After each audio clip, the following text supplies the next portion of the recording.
Hello friends and welcome to your channel study with Nidhi. हम MP board की और NCERTs के 5th से 9th क्लास तक के जितने भी 3 मार्कर्स हैं वो सारे कवर कर रहे हैं ज्योग्राफी के। इससे पहले हम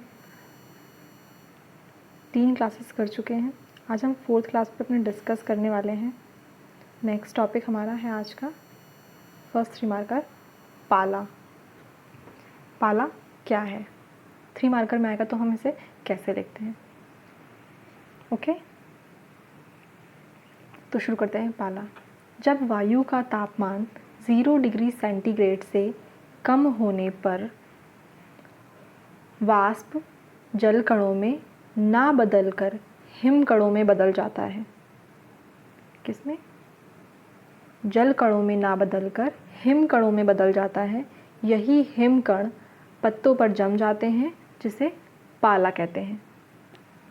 ठीक है, ये हिमकण के रूप में जम जाता है। जब मॉर्निंग में हम देखते हैं तो पत्तों के ऊपर जमा हुआ दिखता है, तो इसे क्या कहते हैं? हम पाला कहते हैं। नेक्स्ट है हमारा कोहरा। कोहरा क्या है? वायुमंडल की निचली परंतु धूल, धुएं तथा संघनित सूक्ष्म जल पिंडों को कोहरा कहते हैं। ओके, क्या होता है कोहरा? आर्द्र वायु का तापमान घटने पर जल कण जो है हवा में फैले हुए धूल कणों के चारों ओर इकट्ठे हो जाते हैं और हवा में उड़ने लगते हैं। ये धुएं के बादल जैसे दिखने लगते हैं। कोहरा ठंडी व गर्म वायु के मिलने पर बनता है। और ठीक है, कोहरा जो है वो ठंडी और गर्म वायु के मिलने पर बनता है। नेक्स्ट है धुंध। धुंध कोहरे का हल्का रूप है। धुंध में जल कण धूल कणों पर जमा नहीं होते बल्कि हवा में तैरते रहते हैं। धुंध हल्के धुएं जैसी होती है। तो धुंध कैसी होती है? हल्के धुएं जैसी होती है। इसकी जो समान दृश्यता है, विजिबिलिटी है, वो रहती है उस टाइम 200 मीटर तक। ठीक है, धुंध की। नेक्स्ट है हमारा बादल या मेघ। बादल धरातल से 1 किलोमीटर की ऊंचाई से लेकर 7.5 किलोमीटर की ऊंचाई पर बनते हैं। वाष्प युक्त गर्म वायु जब हल्की होकर ऊपर की ओर उठती है और फैलकर ठंडी होती है तो इससे बादल बनते हैं। जल कणों के बड़े बड़े समूह बादल या मेघ कहलाते हैं।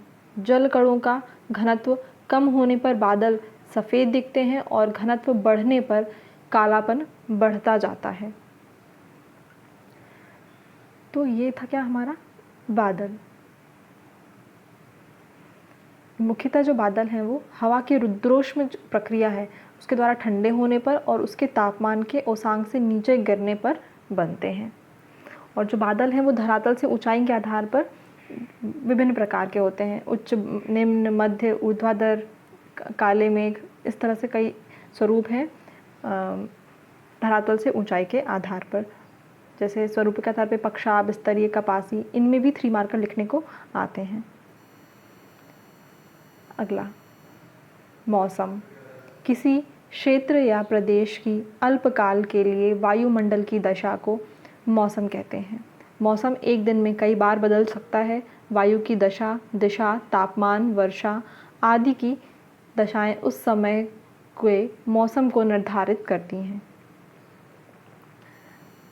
अगला है हमारा जलवायु। पृथ्वी के किसी भूभाग पर लंबे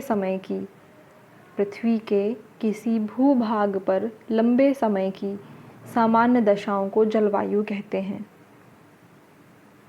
किसी स्थान पर देश की जलवायु के बारे में जानने के लिए उस स्थान के लगभग 30 से 40 वर्षों का मौसम संबंधी आंकड़ों का औसत निकाला जाता है। भारत की जलवायु मानसूनी है। अगला है जलमंडल। पृथ्वी के धरातल का लगभग 3/4 भाग जल से घिरा हुआ है। पृथ्वी का जल से घिरा हुआ भाग ही जलमंडल कहलाता है। जलमंडल में महासागर, खाड़ियाँ, झीलें, नदियाँ, तालाब आदि सम्मिलित हैं। जलमंडल जो है हमारा, जो पेपर 3 की यूनिट 10 है, उसमें आपका एक टॉपिक भी दिया हुआ है जो विस्तार से आएगा एग्ज़ाम में, जिसके 5 और 11 मार्कर्स क्वेश्चन भी आपको जल्द ही मिल जाएंगे। वो यूनिट ऑलमोस्ट कंप्लीट हो चुकी है, तो जो भी स्टूडेंट चाहें तो यूनिट 10 के नोट्स परचेज़ कर सकते हैं। स्थानीय गोलार्ध, उत्तरी गोलार्ध में थल भाग अधिक होने से स्थलीय गोलार्ध कहते हैं। अगला है हमारा दक्षिणी गोलार्ध। दक्षिणी गोलार्ध में जल भाग अधिक होने से उसे क्या बोलते हैं? दक्षिणी गोलार्ध को जलीय गोलार्ध भी कहते हैं। नेक्स्ट है खाड़ी। जल के छोटे छोटे भाग सागर खाड़ी कहलाते हैं।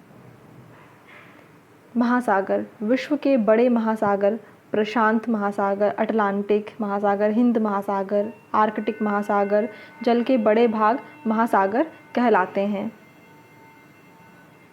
तो इस तरह से हमारा ये आज का टॉपिक था जो ऑलमोस्ट कंप्लीट हो गया है।